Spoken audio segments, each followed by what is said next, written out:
warahmatullahi wabarakatuh.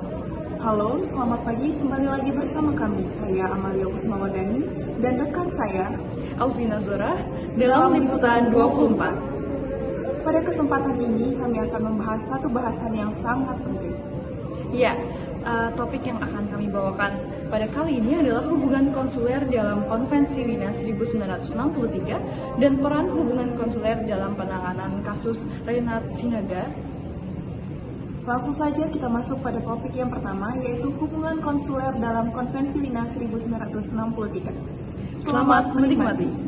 Negara merupakan suatu organisasi besar yang terdiri dari sekumpulan masyarakat yang memiliki beragam kebutuhan.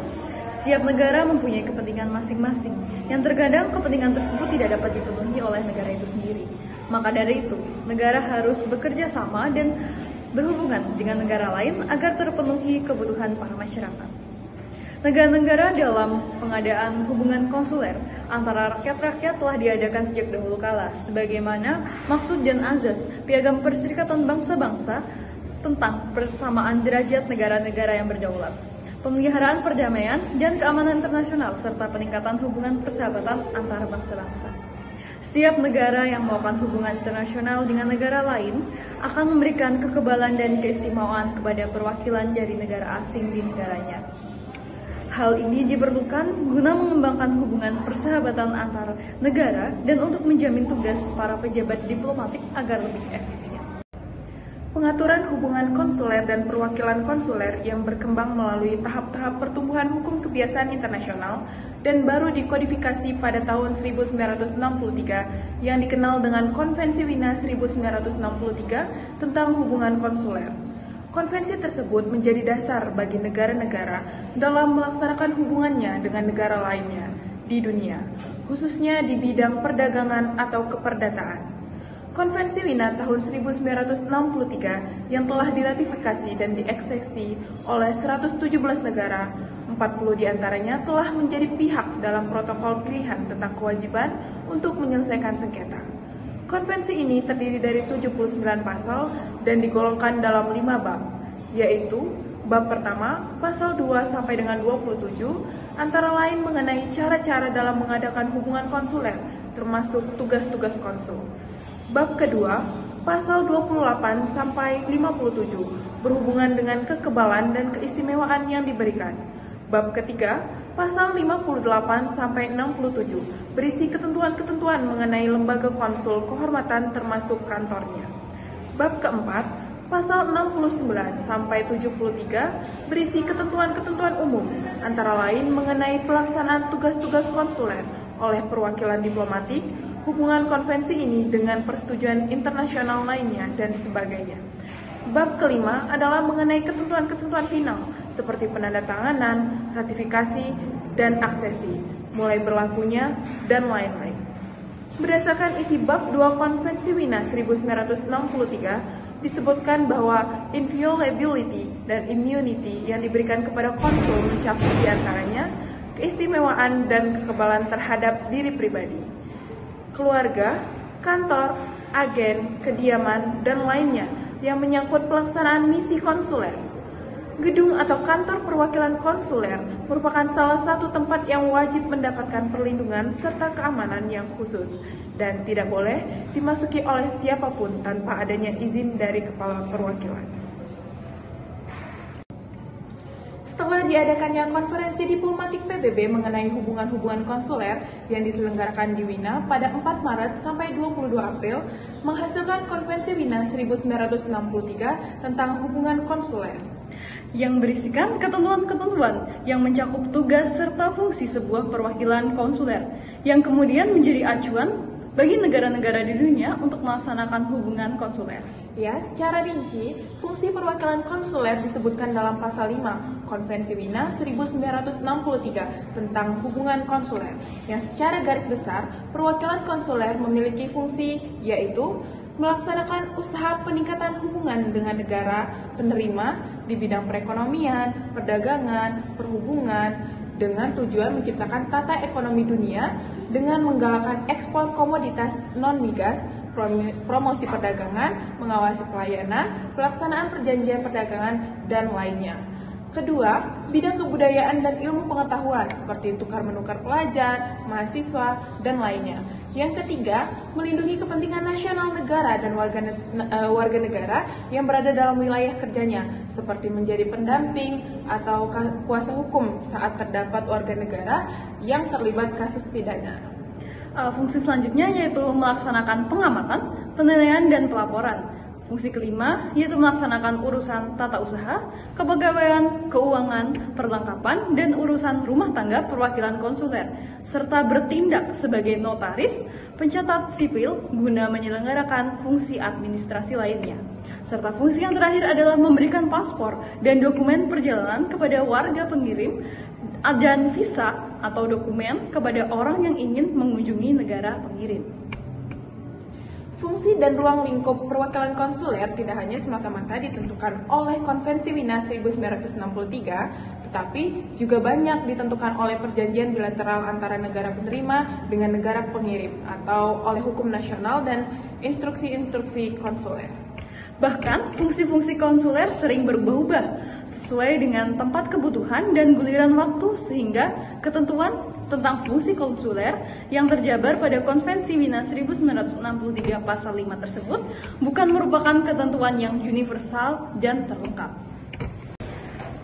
Berdasarkan Konvensi Wina tahun 1963, salah satu tugas dan fungsi konsuler yakni melindungi negara dan warga negara pengirim di negara penerima, baik perorangan maupun badan-badan usaha dalam batas yang diperkenankan oleh hukum internasional, pasal 5 ayat 1. Fungsi konsuler memang sangat bermacam-macam, yaitu termasuk perlindungan kepentingan warga negara pengirim dan warganya, perkembangan hubungan ekonomi dan budaya, pembuatan paspor dan visa, administrasi milik warga negara dari negara pengirim, pendaftaran kelahiran, kematian, dan perkawinan, serta penguasaan kapal dan pesawat terbang yang diartikan dengan negara pengirim. Berdasarkan pasal 5 Konvensi 1963, tugas-tugas konsuler sebagai berikut. 1. Melindungi kepentingan negara dan warga negara pengirim di negara penerima, baik secara individual maupun badan-badan usaha seperti yayasan, perusahaan, dan lembaga BUMN dalam batas yang diperkenankan oleh hukum internasional.